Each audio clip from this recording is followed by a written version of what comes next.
इस ट्रैक्टर का वो मॉडल है जिहड़ा मॉडल तुसी पूरी मार्केट छाण लियो ना, बस लगदे चंगी गड्डी इस मॉडल नहीं लभदी। लभ तो जाती है, मुड़की शा नहीं लभदी, लेकिन इस मॉडल चंगी शै नहीं लभदी।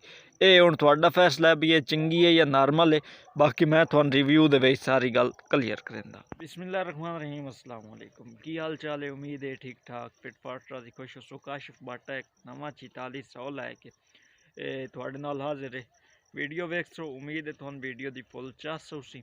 और गड्डी वो मॉडल है जिहड़ा मॉडल सूडिया नहीं लभदा, सूडिया मी नहीं लभदा, वो मॉडल ट्रैक्टर का। आ जाओ तुहानू ट्रैक्टर दिखाइए जी दोस्तों। फोर्ड 4600 होवे, मॉडल भी ये होवे ते मोड़ लैन वाला आखे मैं नहीं लेंदा, ये तो सवाल ही नहीं होंदा पैदा। ट्रैक्टर रंग होया होया है, तुसीं वेंदे पियो बई होया होया रंग, मैं भी पिया वेंदा बई रंग होया होया है। बाकी ट्रैक्टर दे जेहड़े टायरां वाली गल है ना, टायर भी चंगे खलोते सो, नॉर्मल टायर भी नहीं। ट्रैक्टर नूं जेहड़ा हाइड्रोलिक टप है 4600 का अपना, अगर मार्केट तुसीं चैक करो ना एक हाइड्रोलिक टप दी, तुहानू समझ फिर जावे बई किहड़ी पासे अल रेट पिड़ गए। बाकी एक वीडियो है, शार्ट जी वीडियो जी ट्रैक्टर इो छिक के लई आंदा है ट्राली नूं, वो तुसीं वीडियो वेख लियो। बाकी 2-3 फोटो हैं, वो फोटो भी तुहानू नाल नाल विखाइंदे हैं असीं।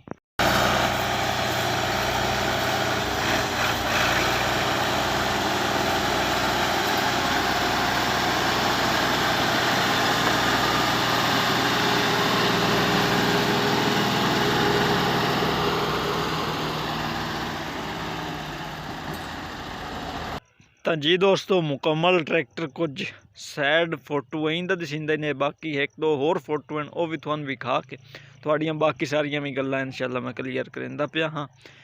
बाकी बंपर ट्रैक्टर का कुछ ऐं दिसिंदा ही ने, सैड ट्रैक्टर ऐं दिसिंदा ही ने। सैड ही तू नहीं पिछे दिसिंदी, मैं होर फोटो लैंदा, उस फोटो है तुहानू सैड मुकम्मल भी कहिंदे हैं। सैड ट्रैक्टर की ऐं दिसिंदी ने। हुण आ जाओ कीमत, लोकेशन, मॉडल, मालिक दा नंबर, वो मैं खुद आके देवां। आओ मेरे नाल तुसीं।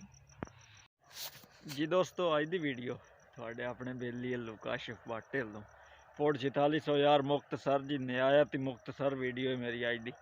एडी लम्मी वीडियो नहीं करना चाहता। सारे तो पहले तुहानू ये दस्सदा जावां भी किसी बिरा अगर कोई गड्डी सेल करनी हो, मेरा नंबर 0332 062 7583 व्हाट्सअप बनी हुई है, मेरे नाल व्हाट्सअप रबता करो। इंशाअल्लाह तुहाडे जल्दी जल्दी गड्डी सेल हो जासी। मैनू काफ़ी उम्मीद है जेडे मेरे बिरा वेंदे हो उन्हां दे उत्ते। बाकी अगर वीडियो पसंद आवे तो मेरे इस चैनल को सबसक्राइब कर छड़ना है, घंटी के निशान वाल ते कर छड़ना है। नाल हुण तुहानू दस्सदा जा भी ट्रैक्टर की सारिਆਂ तो वड्डी और मेन गल जिहड़ी है वो आंदे भाई जिवें बंद है ट्रैक्टर, असा एवें बंद ही देवना है, असा खुला के कोई नहीं विखावना ना। बई सन पिछले मालक कोई नहीं खुला के विखाया होया, ते असा भी खुला के कोई नहीं विखावना। ये तो रोला मुक्का करेंग केड़ी है, गिद्दुआ केड़ा है, कड़ा पीनियन केड़ा है, विचू की शकीश है, वो तो चूका छोट के अल्लाह किता। बाकी गल रही अगली जेड़ी कागज़ दी है, साहिवाल दे कागज़ हैं। लोकेशन ट्रैक्टर दी लाहौर रोड, जिला चनियोट है।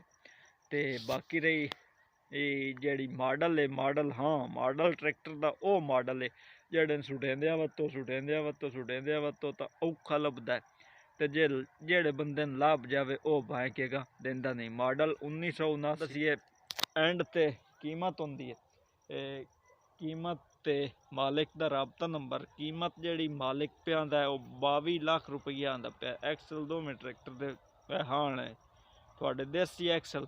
ते बाकी कीमत 22 लाख पे मालिक मंगदा ही ने, ते मौके दे उत्ते कमी पेश की बहु ढेर सारी है। राबता कर लिया, राबता नंबर स्क्रीन ते पे चलता है। तुसीं असीं मिलसां आमण दी अगली वीडियो चितन ताईं। अल्लाह हाफिज़।